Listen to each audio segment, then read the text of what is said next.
The Fat Nanny State. Daniel Greenfield's column for Monday, June 4th, 2012. Daniel Greenfield's columns in general can be found at sultanknish.blogspot.com. This is being read by me, Adam Taxin. The Fat Nanny State. It's easy to dismiss New York City Mayor Michael Bloomberg's latest nanny state hiccup as the control freak antics of a powerful man, but that would be missing the point. Bloomberg did not come up with the idea of banning sodas during a spa session on his private island. His implementation of it may be more overtly obnoxious, but the idea that there is a national health crisis that can only be solved by getting people to stop eating sugary foods is ubiquitous among social policy wonks and national experts on telling people what to do.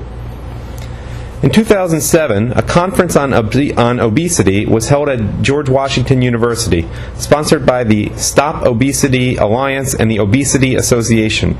The Stop Obesity Alliance may sound like a silly afterthought of a group, but its steering committee members include AHIP, the trade group for the health insurance industry, AMGA, the trade association for healthcare groups, SEIU, one of the largest unions in the country, and NBGH, a business health group representing major companies like Apple, FedEx, Kellogg, Unilever, and Walmart.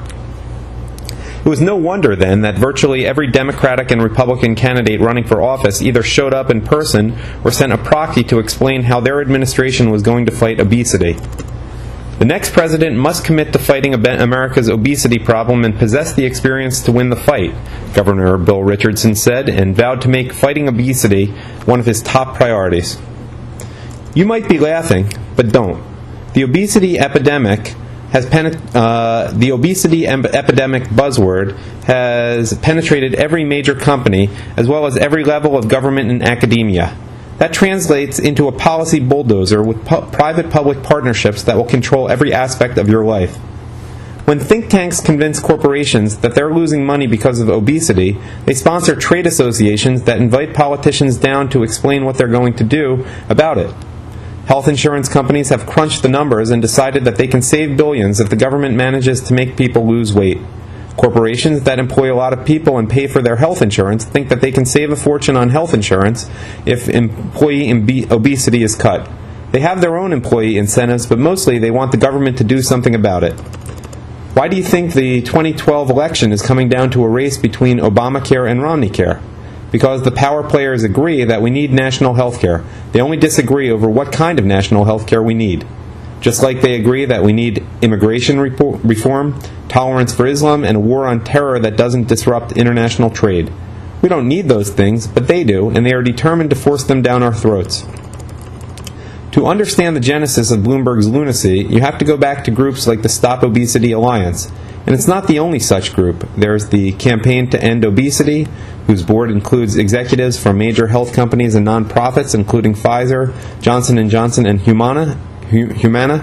Every time you hear another talking head discussing the dangers of obesity to America, he's repeating talking points lifted from F as in Fat, how obesity threatens America's future, a report from the Robert Wood Johnson Foundation, the country's largest healthcare foundation, which doles out $400 million a year in grants, and its primary focus is obesity. F as in Fat includes extensive material on government legislation, everything from soda taxes to menu labeling to complete streets programs, which New Yorkers will recognize as the melange of bike lanes that squeeze out cars. What they don't know is that it is used to fight obesity. H.R. 1780, the Safe and Complete Streets Act, is a congressional bill that would turn every city into the same nightmare of snarled traffic and no parking. Around the same time that policy men and women were telling the Stop Obesity Alliance what they would do about fat people, there were warnings in the UK that obesity would bankrupt the NHS, and Australia's Labour Party vowed to tackle the national obesity crisis as a study claimed that 95% of Australians were unfit. The hysteria is worldwide. Once you define a problem, then you can convene groups to find a solution. The source of Bloomberg's insanity was a report by the New York City Obesity Task Force, whose report claimed, among other things, that obesity disproportionately affected minorities and that it was an environmental disease. Among a ton of initiatives, it called for a cap on the size of sodas that can be sold in restaurants. but that's small potatoes compared to its active design guidelines, which involve restructuring the landscape of the city in a way that will force people to engage in more physical activity. Boiled down, that means forcing every building to be designed in a way that will compel people to use staircases. It's not just about the power, it's also about the numbers. If you start thinking of people in a city as consumers, then it's easy to see that Bloomberg is only doing what corporations do all the time, looking for a way to cut costs. Government health care means that everyone is a government customer, buying a product that can't be paid for and that requires constant cost-cutting efforts. The product is cradle-to-grave health care. The costs are astronomical. The experts keep attending conferences discussing how to cut those costs. They're no different in that from corporate experts called in to discuss how to reduce the cost of manufacturing a bottle of soda, a pair of jeans, or a microchip. The experts can't tell the company that the bottleneck is the system, that the company needs to fire most of its vice presidents and half its managers, reduce advertising, stop hiring experts to consult on everything, and streamline its operations. They certainly can't tell it that the product it is manufacturing is no longer relevant to consumers or that its methods are so outdated that it has no future in the marketplace. Instead, they identify a conceptual bottleneck in consumer culture or corporate culture, a buzzword-oriented problem that the company needs to tackle as its number one priority. This is where the government is. The current bottleneck is obesity. Get rid of the fat people and government health care will work fine. After the fat people, it will be the old people. The last of the smokers. After that, a bid to keep people with genetic diseases from reproducing. There's no end to this sort of thing because the system is inherently broken and is trying to fix itself by fixing the people. And that won't work. The obesity epidemic is a convoluted way of saying that the problem with government health care is the people. But that's not the problem. Obesity may not be healthy, but if we ban sodas and force everyone to exercise in the yard before work, the numbers still won't balance, because the real problem with government health care is government.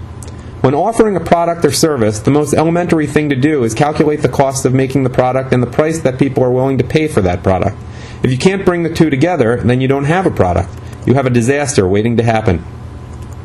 Government healthcare adds an army of middlemen between healthcare producers and consumers, on top of the army it already implemented with HMOs and earlier regulators.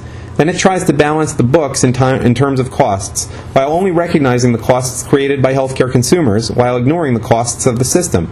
It's a classic case of the problem trying to treat the problem. Every new gimmick only adds to the bloat. The war against obesity will end up devouring whatever healthcare savings are gained from reducing obesity. Because the problem isn't the obesity of consumers, it's the porcine system that can't stop gorging, while demanding that the citizenry purge. It's easy to blame individual obesity rather than collectivist obesity, and so we are treated to the obscene spectacle of a system that can't stop wasting billions and trillions of dollars, checking everyone's soda cup size because down the road they may lose weight and that may lower the cost of covering their health care. Hundreds of millions of dollars in grant money are changing hands, from private foundations to obesity researchers, from national to local governments, from local governments to consultants, and from health insurance companies to obesity alliances. Offices are renovated, executives are installed, papers are authored, charts are drawn up, presentations are given, conferences are convened, policy is made, and people's lives are made miserable by this army of public-private overlords obsessed with their ounces. Money that could genuinely be used to help people is being spent on an administrative infrastructure in a national policy campaign against human biology.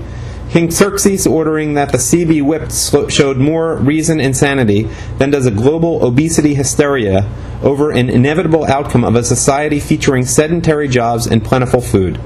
Not to mention hordes of immigrants from cultures in which obesity is considered to be a good thing. Government can't make people thin, but people can make government thin. And studies have shown that slimming down government prevents tyranny, oppression, and inspectors measuring your soda cup with a ruler. A healthy society may have fat people, but it has skinny government. It is not a nation tasked with a war on weight, but a nation of free people of all sizes. The end.